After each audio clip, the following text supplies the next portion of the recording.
तो नमस्ते सबको, राम राम भाई।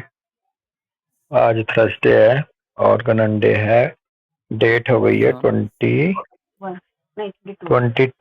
मई 2025। और ऑर्गेनन में कौन सा एफोरिज्म चलेगा? 75 है जी। 75 76 शायद चलेंगे आगे। 75 हो गया था ना? वही चलेगा सर, 75 चलेगा। ओके, 75 हालांकि हो गया था, लेकिन 75 76 दोनों एक साथ से जुड़े हैं सर। तो अच्छा हो गया, हाँ। हाँ, लेकिन फिर भी इसको करेंगे। और 75 में बताया गया था कंटेंट में, अगर हम देखते हैं 26 पेज पे जाके, उसमें कह रहे हैं कि these are the most incurable, यानी कि मोस्ट इनक्योरेबल डिजीज या इनक्योरेबल कंडीशंस कौन सी हो जाती हैं हैनीमैन साहब के अकॉर्डिंग। तो 75 को एक बार रिवाइज कर लेते हैं। कह रहे हैं these inroads on human health affected by allopathic non healing art, bracket में कह रहे हैं more particularly in recent times, bracket से बाहर कह रहे हैं are all of chronic diseases the most deplorable, the most incurable. यानी कि वो इनरोड्स, वो नुकसान, वो निशानियां जो ह्यूमन हेल्थ पे छोड़ दी जाती हैं एलोपैथिक नॉन हीलिंग आर्ट के द्वारा, वो सबसे ज्यादा निंदनीय और सबसे ज्यादा इनक्योरेबल कैटेगरी में आ जाती हैं। कह रहे हैं and I regret to add that it is apparently impossible to discover और to hit upon any remedies for their cure when they have reached any considerable height। और हैनीमैन साहब ने आगे बड़ा अपनी एक अफसोस जताया कि यहाँ मुझे खेद है ये बात जोड़ते हुए कि अपेरेंटली इम्पॉसिबल हो जाता है फिर ऐसी कंडीशन के लिए हिट करना या डिस्कवर करना किसी रेमेडी से क्योर के लिए, जब ये खास करके जब ये कंसिडरेबल हाइट तक ये नुकसान पहुंच चुका हो। तो ये था 75 में। 76 में कंटेंट में कह रहे हैं 76 में कि it is only when the vital force is still sufficiently powerful that the injury can then be repaired, often only after a long time, if the original disease be at the same time homeopathically eradicated।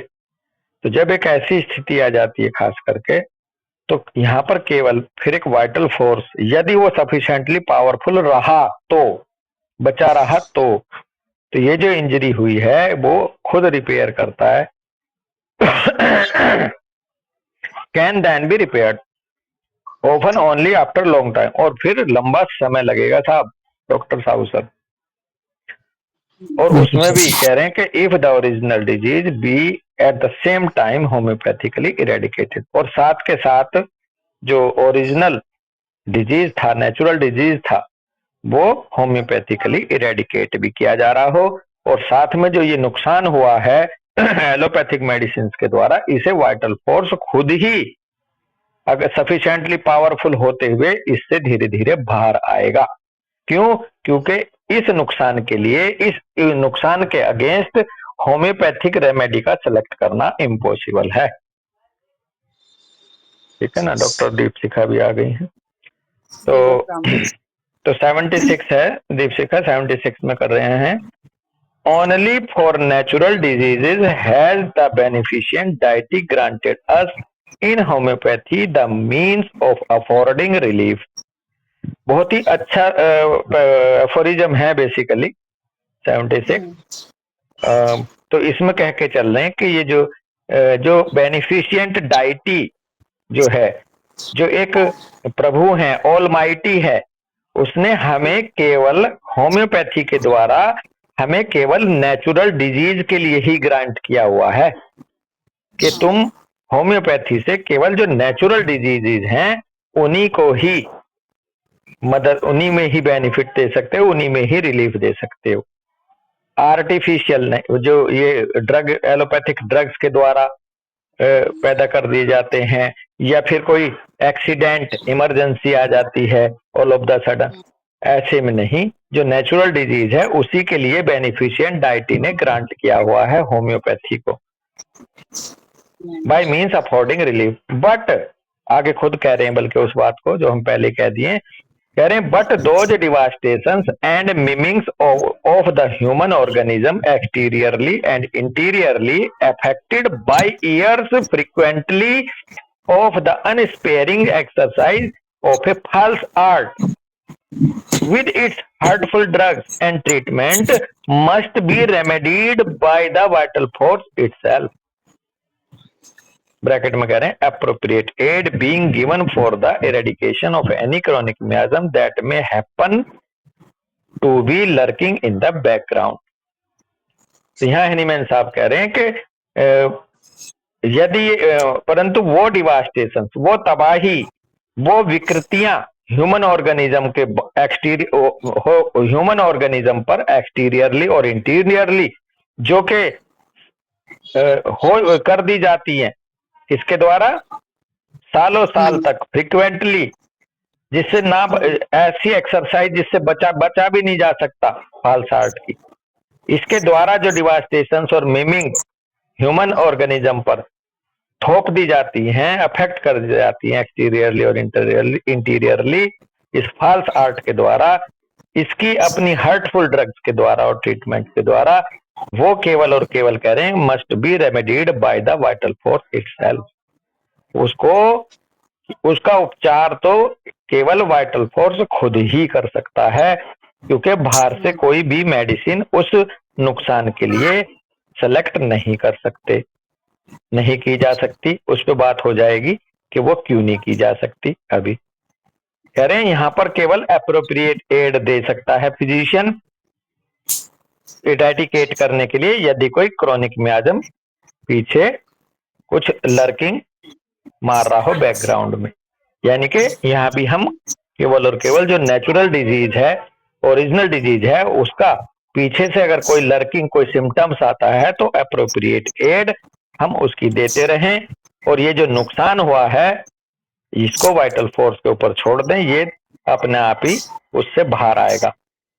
If it has not already been too much weakened by such mischievous act, और वो भी तब आएगा vital force बाहर यदि वो इतना कमजोर ना हो गया हो इस मिस्चीवियस एक्ट के द्वारा, इस धूर्त एक तरह से कारनामे के द्वारा, and can devote several years for this huge operation undisturbed, और साथ में कई साल लगेंगे, कई साल डिवोट करने पड़ेंगे इस ह्यूज ऑपरेशन में बिना डिस्टर्ब हुए, यानी कि कई साल लगेंगे, और इस बीच में भी यदि वो फिर दोबारा से किसी चीज से डिस्टर्ब ना हो रहा हो ऑर्गेनिज्म, तो वो धीरे धीरे तब आएगा निकल के इस नुकसान से जो नुकसान कर दिया जाता।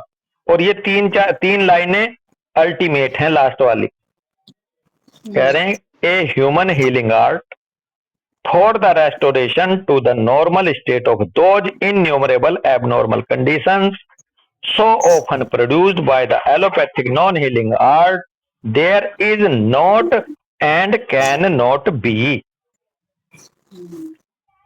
एक ह्यूमन हीलिंग आर्ट जो रिस्टोर करता है, नॉर्मल स्टेट ऑफ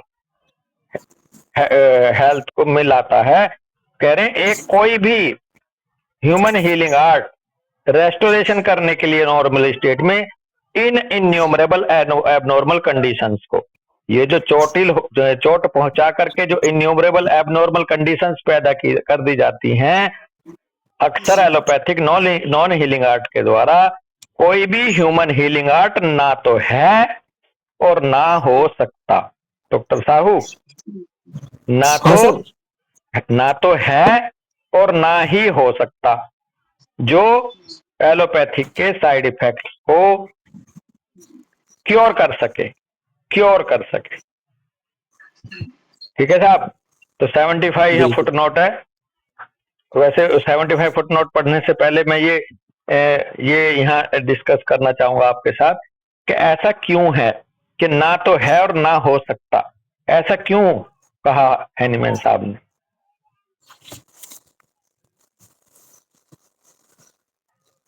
बताएगा कोई? बताएगा कोई? Doctor Deepshikha, doctor Sahu sir, doctor श्रेय। उन्होंने ये बस कहा, मैं फिर नेचर से में, बोल दूं हाँ एक बस। लाइन, उन्होंने ये कहा कि ये जो डिवास्टेशंस और मिमिंग्स पैदा किए कर दिए जाते हैं एलोपैथिक नॉन हीलिंग आर्ट के द्वारा, ना तो कोई साइंस ह्यूमन हीलिंग आर्ट है और ना हो सकता जो इसको क्योर कर सके। ऐसा क्यों कहा?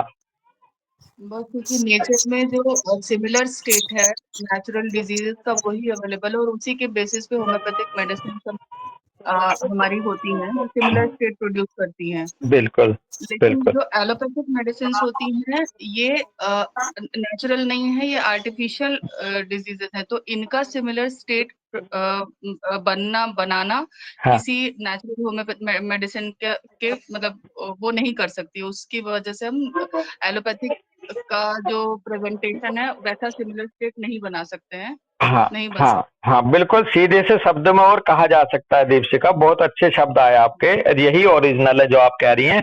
लेकिन इनको और आसान बनाते हुए मैं बात करूं, बेसिकली होम्योपैथिक में प्रिंसिपल है सिमिलिया सिमिलिबस क्योरेंटोर।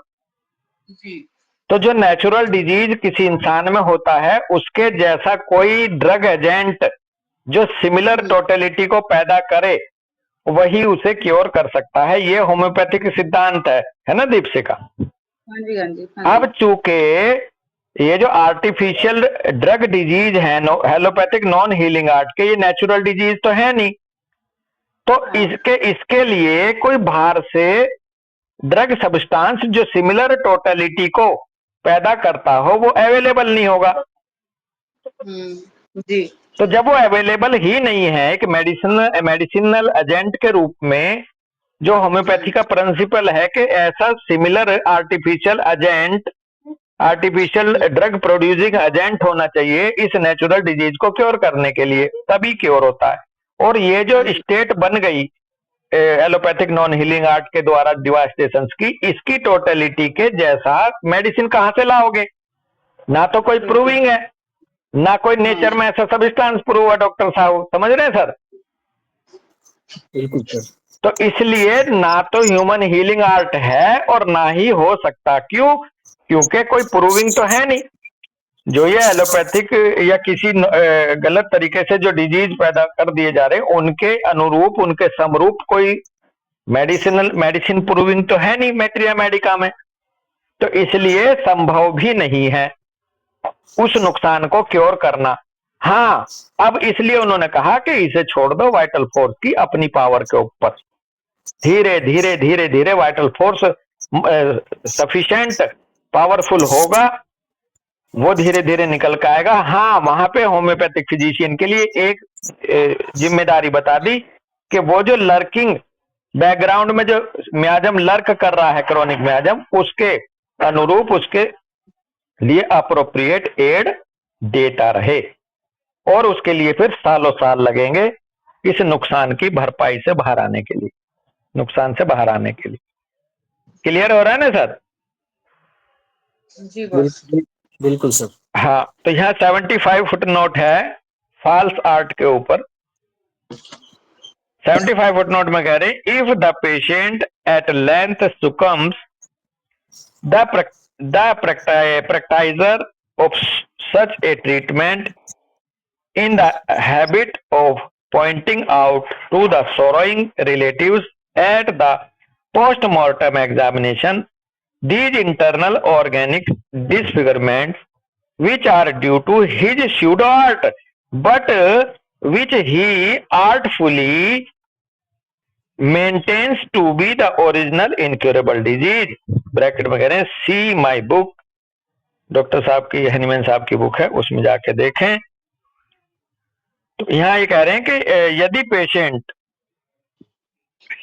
एट लेंथ सुकम्ब, बहुत हद तक अगर बिल्कुल कमजोर हो गया, बिल्कुल डुबा दिया इनके ट्रीटमेंट ने, तो जो प्रैक्टाइजर है of such a treatment in the habit of pointing out the sorrowing relatives, तो जो प्रैक्टाइजर है, जो इस तरह की प्रैक्टिस कर रहा है एलोपैथिक की, अपने इस तरह के ट्रीटमेंट के, उसकी एक आदत बन जाती है कि वो पॉइंट आउट करता है दुखी रिलेटिव्स को, क्या?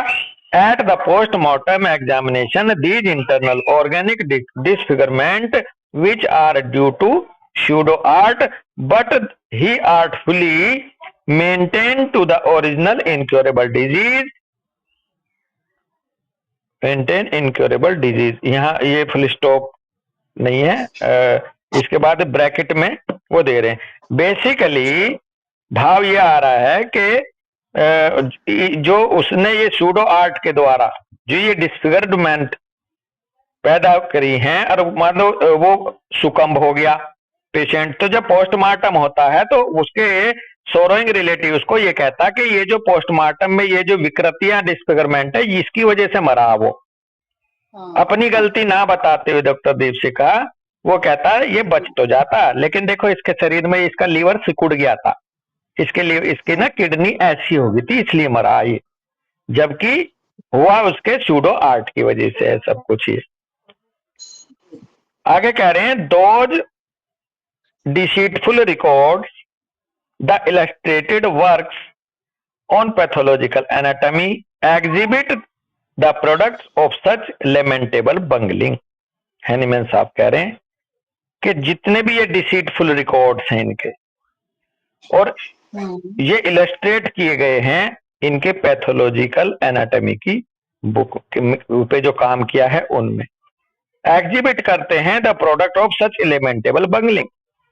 ये जो लेमेंटेबल बंगलिंग है उसकी वजह से जो पैदा होते हैं जितने भी जो विकृतियां हैं वो इनके पैथोलॉजिकल एनाटॉमी पे जो इन्होंने काम किया हुआ है उनमें सब ये दिखाई देती है।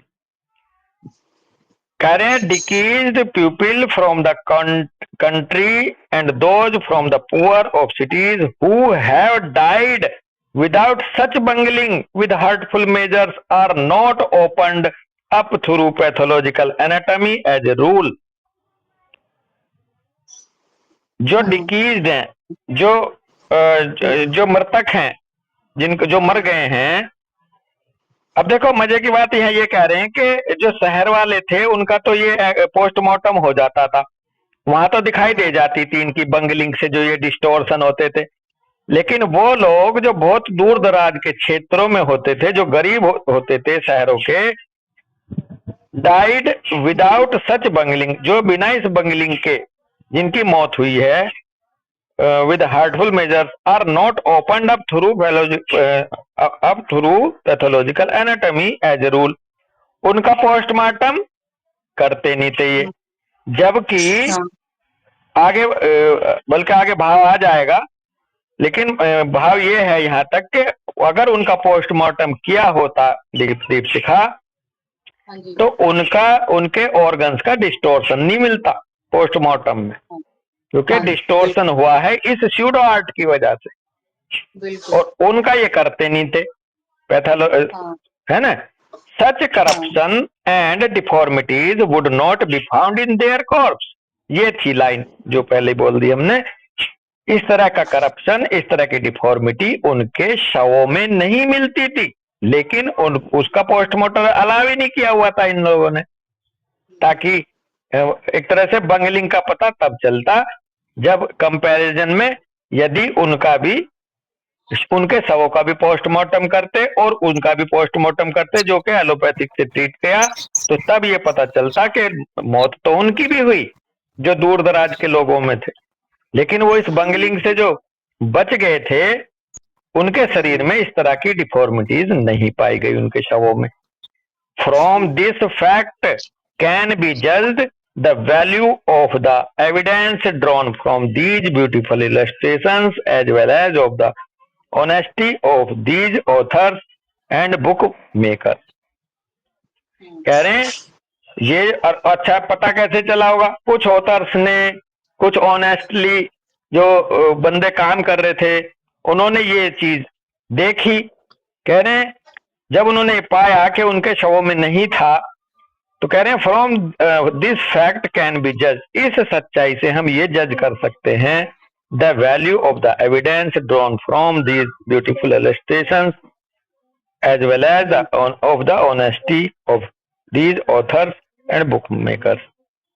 तो बेसिकली इसमें भाव दो ऐसे आ रहे हैं ये, कि जो उनकी ईमानदारी से जो दे रहे थे, फैक्ट्स बता रहे थे कि वहां पे विक्रियता नहीं मिली, एक तो उन एविडेंस के आधार पर, ब्यूटीफुल इलस्ट्रेशंस के आधार पर पता चलता था, और साथ में ये भी पता चल जाता था कि इनकी कितनी अपनी ईमानदारी है, उनकी अपनी कितनी ईमानदारी है दीपशिका, और ये जो किताबों में लिख रहे हैं और ये जो बता रहे हैं एक तरह से इनकी कितनी ईमानदारी थी। तो दोनों भाव ले लेंगे। हालांकि ये प्रूफ के तौर पर उन लोगों के लिए कहा गया, ऑनेस्टी के लिए, तो जो ऑथर्स ने अच्छे से इस बात को रखा कि भैया उनमें नहीं मिली वो डिफॉर्मिटी, जो कि अपनी नेचुरल डेथ हुई थी बिना एलोपैथिक बंगलिंग के।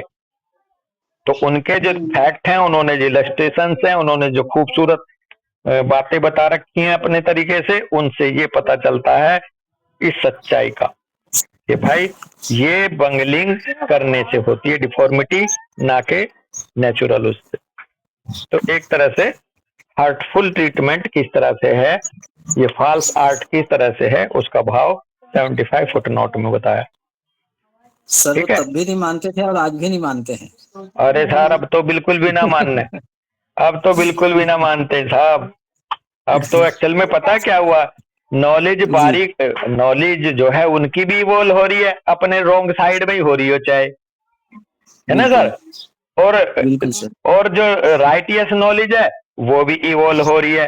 तो जब इवॉल्व होने वाला जो बंदा होता है या पहलू होता है, वो तो और भी ज्यादा फिक्स हो जाता है चीजों पे, और भी ज्यादा ओवर कॉन्फिडेंस में आ जाता है ना सर। बिल्कुल सर। तो तब तो एक बार को मोटा मोटा मान भी सकते थे, जब तक इन्होंने मशीनों से बारीकी में न जाके देखा। अब तो ये और ज्यादा एडमेंट हो जा रहे हैं, और ज्यादा ओवर कॉन्फिडेंट हो जा रहे हैं। तो बिल्कुल आप सही कह रहे हैं।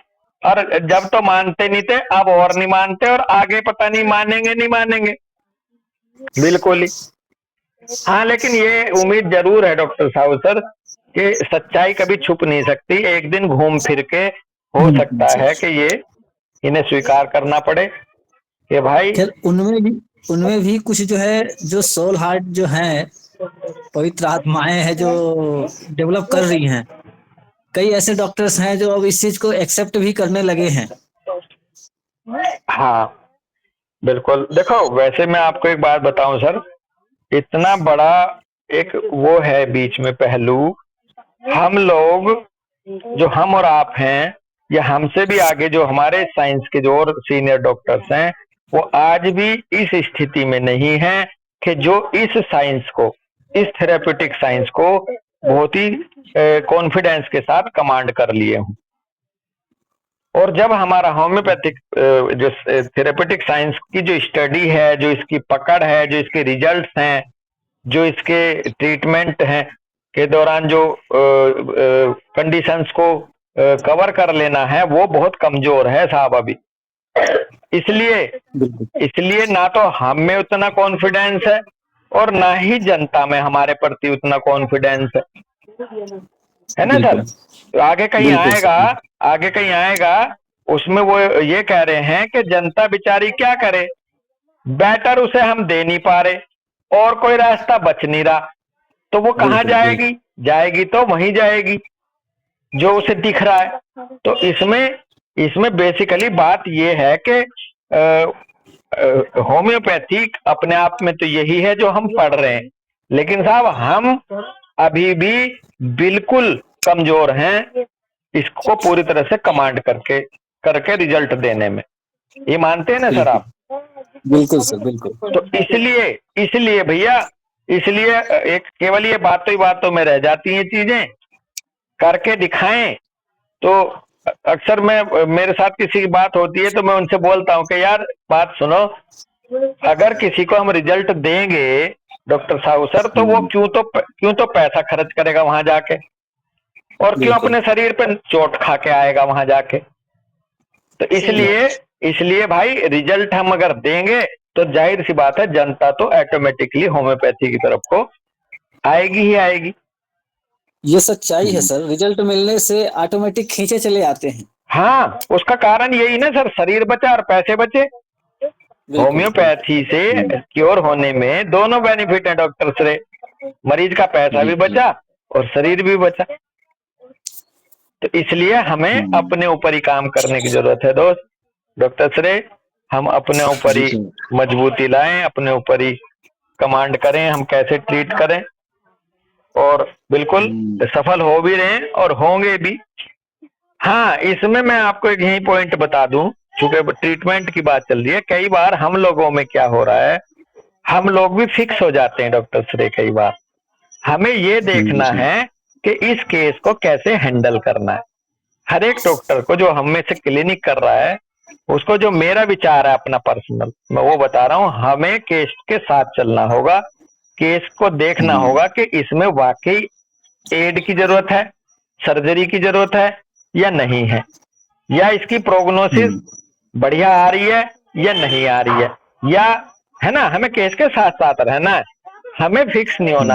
हमें आंख बंद करके जो हम प्रैक्टिस करते हैं कई बार, वो हमें कई बार मरीज को नुकसान पहुंचा देती है, और फिर जनता का विश्वास हट जाता है और हमारा भी कॉन्फिडेंस लूज हो जाता है।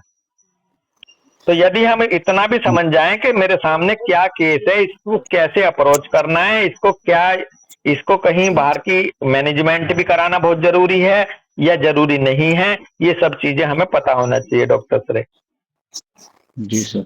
तो हम देखते हैं कई केसेस को हम लेके बैठ जाते हैं कि हाँ नहीं, हम होम्योपैथी से कर देंगे। होम्योपैथी से या तो हमारी लैक ऑफ नॉलेज या लैक ऑफ अप्रोच, हम केस को क्रैक नहीं कर पा रहे, हम या तो ऐसे चलते रहते हैं, या फिर वहां पर जेन्युइन जरूरत है बाहर से एड की। मान लो कोई डिहाइड्रेट हो गया कोई पेशेंट, किसी का ब्लड बहुत ज्यादा बह गया, ये तो हैनीमैन साहब ने भी कहा ना, कोई पॉइजनिंग हो गई, कोई एक्सीडेंटल है, फ्रैक्चर हो गया, ये तो मोटी मोटी एग्जांपल तो हम समझते ही हैं। अगर हम उसको भी लेके बैठ जाएं कि नहीं हम तो होम्योपैथिक मेडिसिन से ही सही करेंगे, तो वहां नुकसान हो जाएगा मरीज का। तो हमें केस को सबसे पहले ये देखना है कि हमारे सामने क्या है, हम क्या क्योर करने जा रहे हैं। बड़े सर बोलते थे, डॉक्टर साहू सर हर बार बोलते थे, बड़े सर बोलते थे कि फिजिशियन को सबसे पहले ये जानना है कि उसे वो क्या हैंडल कर रहा है, क्या क्योर करना है उसको, है ना दीपशिका। बिल्कुल बिल्कुल। तो सबसे पहले तो हम ये जान लें कि हमारे पास सामने केस क्या है, एक्यूट है, क्रोनिक है, इमरजेंसी का है, मैनेजमेंट का है। तो पहले तो ये जानना है। तो ये हमें बार बार अपने आप को इसको एक्सरसाइज करनी है, और हम केस के साथ साथ चले। बिल्कुल हमें उससे गुरेज नहीं होना चाहिए कि यदि हमें लगता है कि ये होम्योपैथी में ट्रीटेबल नहीं है, तो उसको तुरंत बताओ कि भैया वहां करा तू जाके। समझ रहे हैं ना ये अच्छा, दूसरा चीज ये है कि होम्योपैथी में ट्रीटेबल है, क्योरेबल है, लेकिन हमारी अपनी उतनी औकात नहीं है डॉक्टर श्रेय अभी। बिल्कुल। तो तब भी हमारा या तो अपने किसी सीनियर सेंटर पे भेजो, ग्रुप में डिस्कशन करके करो, या फिर उसे भैया हाथ जोड़ के कहीं दूसरी जगह रेफर करो। ये हमें ईमानदारी से प्रैक्टिस करने की जरूरत है। होता है, मैं मान लो मैं हूँ, डॉक्टर श्रेय आप हैं, साहू सर हैं, दीपशिका, हर केस ऐसा थोड़ी ना कि मान लो हमारी इतनी कमांड हो गई है कि हम उसको हैंडल कर लें। हम नहीं कर रहे तो या तो हम आपस में ग्रुप डिस्कशन से करें, या फिर अपने हायर सेंटर पे भेजें। जी जी बिल्कुल सर। और अगर हमें लगे कि ये होम्योपैथी में हो ही नहीं सकता, तो उसे कह दे भाई तू वहां चला जा फला जगह। तो ये चीज हम थोड़ा सा करेंगे तो हम अच्छे से अपनी प्रैक्टिस को कर लेंगे भाई। ठीक है, और कोई पॉइंट करना है डिस्कस किसी को, या आगे बढ़े? तो चलो एक और कर लेते हैं दोस्त, 77 कर लेते हैं। डॉक्टर श्रेय हैं? जी सर। 77 में कंटेंट में जाके देखते हैं 26 पेज नंबर पे। वहां कह रहे हैं डिजीज इनएप्रोप्रिएटली नेम्ड क्रॉनिक। बहुत ही अच्छा एफोरिज्म है ये भी। वो बीमारी जिनको हमने क्रॉनिक कैटेगरी में डाल रखा है डॉक्टर दीपशिका, जबकि वो क्रॉनिक है नहीं। हम चूंकि डिजीज की कैटेगरी पढ़ रहे हैं ना, एक्यूट क्या होते हैं, क्रॉनिक क्या होते हैं, ये हम पढ़ रहे हैं, है ना। सिमरन भी शायद है। तो 77 में ये बताएंगे कि वो डिजीज जिनको हमने गलत तरीके से क्रॉनिक नाम दे रखा है, वो कौन से हैं? 77 एफोरिज्म में कह रहे हैं कि those diseases are inappropriately named chronic which persons incur who expose themselves continually to avoidable noxious influences, who are in the habit of indulging in injurious liquors or ailments, are addicted to dissipation of many kinds which undermine the health, who undergo prolonged abstinence from things that are necessary for the support of life, who reside in unhealthy localities, especially marshy districts, who are housed in cellars or other confined dwellings, who are deprived of exercise or of open air, who ruin their health by overexertion of the body or mind, who live in constant state of worry, etc. ठीक है ना भाई doctor श्रे? कौन से disease आएंगे अब? वो डिजीज जो इनएप्रोप्रिएटली, जिनको क्रॉनिक नाम दे दिया जाता है, विच पर्सन इंकर का मतलब है अपनी गलती से भुगतता है, जिसको जिसको लोग अपनी गलती की वजह से सफर कर रहे होते हैं। कौन? who expose themselves continually to avoidable noxious influences, जो लगातार ऐसे नॉक्सियस इन्फ्लुएंस को लेकर के एक्सपोज करके रखते हैं अपने आप को, जिनको अवॉइड करना है। who are in the habit of indulging in injurious liquors or ailments, जो आदतन इंडल्ज हैं नुकसान पहुंचाने वाले लिक्वर्स को, दारू पीने के लिए या और दूसरे लिक्वर्स को या एलिमेंट्स को लेकर के, जिनको आदतन है, जो अवॉइड नहीं कर रहे उन चीजों को जो नॉक्सियस इन्फ्लुएंस पैदा करती हैं, जो के कह रहे हैं are addicted to dissipation of many kinds which undermine the health, या कुछ लोग इस बात को लेके एडिक्टेड हैं, उन चीजों को लेकर के जो डिसिपेशन का मतलब है ओवर इंडल्जेंस इन सेंसुअल प्लेजर। जो लोग एडिक्टेड हैं उन इंडल्जेंस के जो सेंसुअल प्लेजर के लिए हैं, सेंसुअल प्लेजर के लिए मतलब अपनी सेंसेस को ग्रेटिफाई करने के लिए, मैनी काइंड, कई तरह के, उनकी हेल्थ को अंडरमाइन करते वो जो इंद्रियों को सुख पहुंचाने वाले होते हैं, जैसे काम, क्रोध, लोभ, मोह, मद को सुख पहुंचाने या आराम देने वाले होते हैं। है जी? क्या बेटा? बस वही जो इंद्रियों को हमारे सुख पहुंचाने वाले हाँ, होते हैं, इंद्रियों के सुख के लिए, इंद्रियों के सुख के लिए क्या क्या हो सकता है? स्वादेंद्री, नेत्रेंद्री, स्वादेंद्री, रसेंद्री जिसको बोलते हैं, जननेंद्री, जितनी भी हमारी इंद्री के सुख के लिए हैं, हम उनके किसी उसमें एडिक्टेड हो रहे हैं। कोई हम ऐसे दृश्य देख रहे हैं जो लगातार हमें नहीं देखने चाहिए, कुछ हम ऐसा खा रहे हैं जो हमारे शरीर के लिए अनुकूल नहीं है डॉक्टर श्रे, कुछ हम ऐसे सेक्सुअल इंडल्जेंस में, ओवर इंडल्जेंस में, ग्रेटिफिकेशन में घुसे पड़े, तो ये सेंसुअल प्लेजर सब आ जाएगा जो डिसिपेशन के अंतर्गत है, ऑफ मैनी काइंड्स, जो कि हमारी हेल्थ को अंडरमाइन करते जाते हैं। आगे कह रहे हैं हु अंडरगो प्रोलॉन्ग्ड, अच्छा ये दूसरा पार्ट, पहला पार्ट तो ये था कि जिसने अपने आप को एक्सपोज करे हुए है उन चीजों के लिए, उन नॉक्सियस इन्फ्लुएंस के लिए जिनको अवॉइड करना। दूसरा पार्ट यहाँ कह रहे हैं कि who undergo prolonged abstinence from things that are necessary for the support of life. दूसरी तरफ कोई व्यक्ति है, उसने लंबे समय से उन चीजों से अपने आप को विरक्त रखे हुए है या दूर रखे हुए है जो लाइफ के सपोर्ट के लिए बहुत ही जरूरी है, तो वो भी बीमारू लगा रहेगा, है बेटा? इसमें डेफिशिएंसी डिजीजेस भी आ सकती हैं, उसमें डेफिशिएंसी आ जाएगी। हु रिसाइड, जैसे एब्स्टिनेंस कैसे रखा हुआ लंबे समय से, who reside in unhealthy localities, जो अनहेल्दी लोकेलिटीज में रहता हो, नालों के पास, गंदगी के पास, स्पेशली मार्सी डिस्ट्रिक्ट और खास करके जो दलदल वाले क्षेत्रों में रहता हो। दूसरा, who are housed in cellars और अदर कन्फाइंड ड्वेलिंग, जो रहता हो तहखानों में, जो रहता हो दूसरी ऐसी जगह जहां धूप और हवा नहीं आती हो, बंद जगहों में। आजकल जितने भी अपार्टमेंट्स हैं सारों में धूप आ रही है क्या दीपशिखा? नहीं, बिल्कुल नहीं।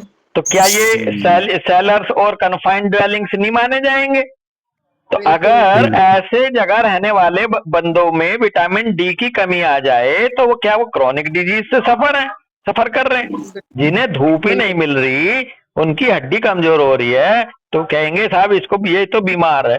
अरे बीमार नहीं है भैया, धूप और हवा चाहिए इसको।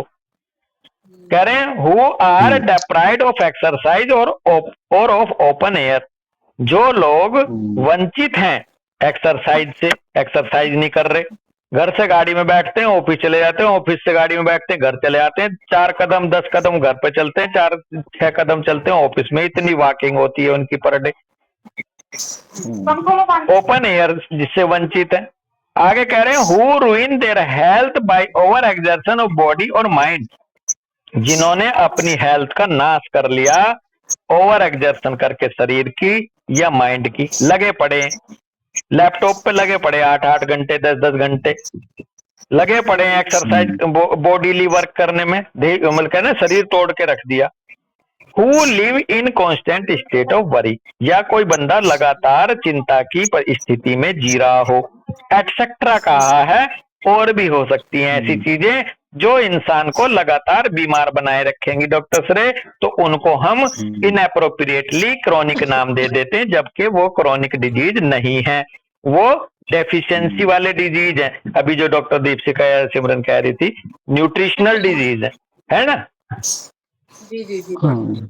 तो अगर उनकी बात यहाँ ये है डॉक्टर सरे कि अगर उस चीज को करेक्ट कर दो उस इंसान के जिंदगी से, तो वो अपने आप ही हेल्दी हो जाता है। कह रहे these state of ill health, these states of ill health which persons bring upon themselves disappear spontaneously provided no chronic miasm lurks in the body under an improved mode of living and they cannot be called chronic diseases। Last में उन्होंने final कर दी बात कि ये जो state of ill health है इस तरह की, जहां पर्सन जिनसे ग्रसित है ये अपने आप ही स्वतः ही डिसअपियर हो जाती हैं यदि पीछे कोई क्रॉनिक मियाजम लर्क ना कर रहा हो तो। कब चली जाती है spontaneously? Under N improved mode of living, आप इनके जीवन स्तर को इम्प्रूव कर दो, इनके जीने के तरीके में इम्प्रूवमेंट ला दो। जो नमी वाले मार्सी डिस्ट्रिक्ट पे हैं उन्हें ड्राई एरिया में ले आओ, जो सेलर्स में रहते हैं अंधकार उसमें रहते हैं जहाँ धूप नहीं हवा नहीं, उन्हें धूप का मैनेजमेंट कर दो कि भाई आप हफ्ते में 2 बार तो जरूर जाओ पार्क में, संडे में तो जरूर जाओ धूप सेकने। अगर आप नहीं भी ऐसी जगह रह पा रहे हैं तो आप ओपन एरिया में जाओ, थोड़ा समय बिताओ धूप में बच्चों के साथ, हफ्ते में 2 बार 3 बार 1 बार, है ना दीपशिखा? बिल्कुल बिल्कुल। हाँ, तो अगर आप इम्प्रूव्ड मोड ऑफ लिविंग कर दें तो ये स्वतः ही ठीक हो जाते हैं और आप इनको क्रॉनिक डिजीज नहीं कह सकते। हनीमैन साहब कह रहे हैं इनको आप क्रॉनिक डिजीज नहीं कह सकते। तो ये था 77, बहुत ही अच्छा है ये।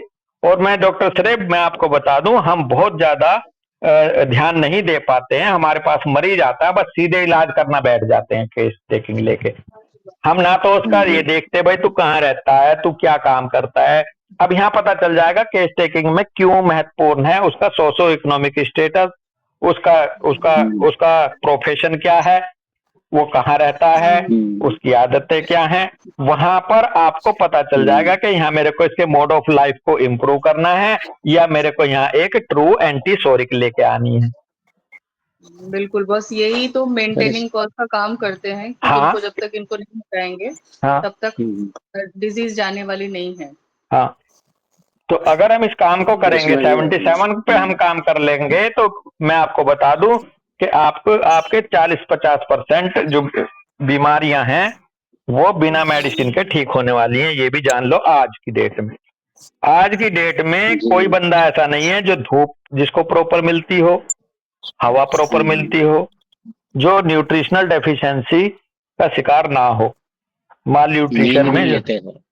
नींद भी नहीं लेते, सबसे बड़ी बात है कि लेट सोते हैं, जल्दी उठते हैं, उसकी वजह से बीमार रहते हैं। तो ये और मैं एक्सरसाइज है जी सर। एक्सरसाइज तो मेंटल वर्क बहुत ज्यादा, और एक्सरसाइज तो है ही नहीं हाँ, लाइफ स्टाइल में। मैं बताया ना भाई, लिफ्ट लिफ्ट से आजकल लिफ्ट से उतरते हैं, गाड़ी में बैठते हैं, ऑफिस जाते हैं, गाड़ी खड़ी करते हैं, लिफ्ट से ऊपर चढ़ जाते हैं, ना जीना चढ़ते, ना पार्क में जाते। मतलब कुल मिला के ये इतना बड़ा ये डिवास्ट एक बड़ी वो हो रखी है, मिसमैनेजमेंट हो रखा है। जितनी भी अपार्टमेंट्स, मैं तो यहाँ देख रहा हूँ अपने राजनगर एक्सटेंशन है इधर सिद्धार्थ, हमारा तो गाजियाबाद में बहुत ऊंची ऊंची बिल्डिंगें बन रही है, 19 20 20 25 25 34 34 माले तक की। तो अब भैया ये तो बढ़नी है, ये 77 जो एफोरिज्म है इसको बहुत अच्छे से पकड़ कर लो, तो आपको ना तो वहां मेडिसिन देने की जरूरत पड़ी एकदम। और मैं तो बल्कि डॉक्टर साहब सर ये भी अपना आप अंदर इम्प्रूवमेंट कर लिया है, और करना चाहता हूँ, और आपको भी बता रहा हूँ इन दूसरे भाई बहनों जी को सर। कि आपके पास जब मरीज आए तो आप सबसे पहले उसको यही करेक्ट करो। अगर आप उसे इस चीज को करेक्ट कर दोगे, उसके बाद आपको पता चलेगा कि ये इसको क्रोनिक बीमारी बची है या नहीं बची। क्यों जी बिल्कुल साहब सर, बिल्कुल हमारे पास कोई मरीज आता है और वो हमें सबसे पहले क्या देखना है कि कहीं ये माल न्यूट्रिटेड तो नहीं है, कहीं या किसी चीज से गलत एक्सपोजर तो नहीं है इसका, या किसी चीज से ये एब्स्टिनेंस में तो नहीं है। डॉक्टर दृष्टि का सबसे पहले यही तो बनता है हमारा देखना। बिल्कुल बिल्कुल बॉस। अब अगर इसमें से कुछ है तो अब पहले उसे करेक्ट कर दिया और एसएल देते रहे और उसका मोड ऑफ लाइफ को करेक्ट कराओ। पहले आप ये देखेंगे कि उसमें कई चीजों में आराम आ रहा है। ठीक, अगर उससे काम बन गया उसी से, तो आपको एसएल से वो क्योर हो गया, क्योंकि आपने मोड ऑफ लाइफ इंप्रूव कर दिया उसका, है जी।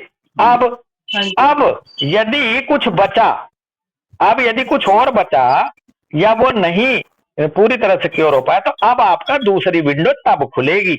शुरू में आपकी दूसरी वाली विंडो खुली ही नहीं थी। अगर मान लो ढूंढते भी उसे, आप खोजते भी दूसरे वाली विंडो को, तो उसमें फिर बीच में वो कंफ्यूज करती रहती माल न्यूट्रिशन वाली। तो सबसे पहले जो ये 77 वाला है पार्ट है मोड ऑफ लिविंग को, इसको पहले इम्प्रूव करो, खाने से संबंधित, रहने से संबंधित, ये नेसेसरी है। और डॉक्टर दीदार सर पता है आजकल करते हैं, मेरे को प्रशांत ने बताया था कि डॉक्टर दीदार सर क्या करते हैं, दीपशिखा, वो जानते हैं जो देखो थोड़ा सा मैं अपना भी भाव दे रहा हूं उनको समझ के, जो मुझे लगा कि वो क्या करते होंगे।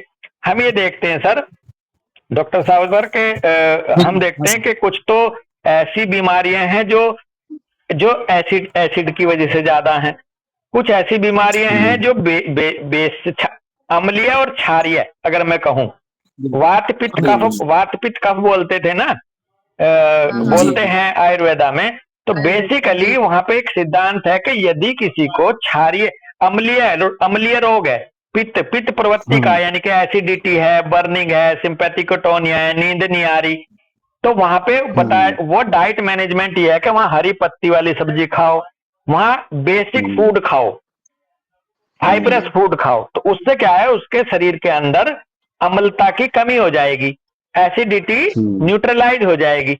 तो वो आ गया ना ये 77 वाला करेक्शन। बिल्कुल ठीक है, तो इसको हालांकि इतना उधर जाके वो लेते हैं नहीं लेते हैं, ये तो मैंने अपनी नॉलेज से अपने आप के लिए ऐड करा। अदरवाइज मेरे को प्रशांत ने बताया कि सर ना डाइट एंड रेजिमेंट बहुत ज्यादा ध्यान देते हैं। वो बीमारी के हिसाब से वो एक तरह से कहते हैं कि तेरे को ये खाना है, तेरे को ये नहीं खाना है। तो जितने भी ये पिज्जा बर्गर डोसा समोसा है, ये आपके पित्त वाले रोग जो हैं इनको बढ़ाएंगे साहब। बिल्कुल। और अगर उनको आप ये बताइएगा कि आप हरी सब्जी खाओ, पत्ते वाली खाओ। अब खास करके मैंने ना आर्थराइटिस में तो बहुत ज्यादा रोल देखा है इसका। आर्थराइटिस के जितने भी पेशेंट हैं ये ज्यादातर इनको इनको बेसिक फूड चाहिए होता है, क्षारीय।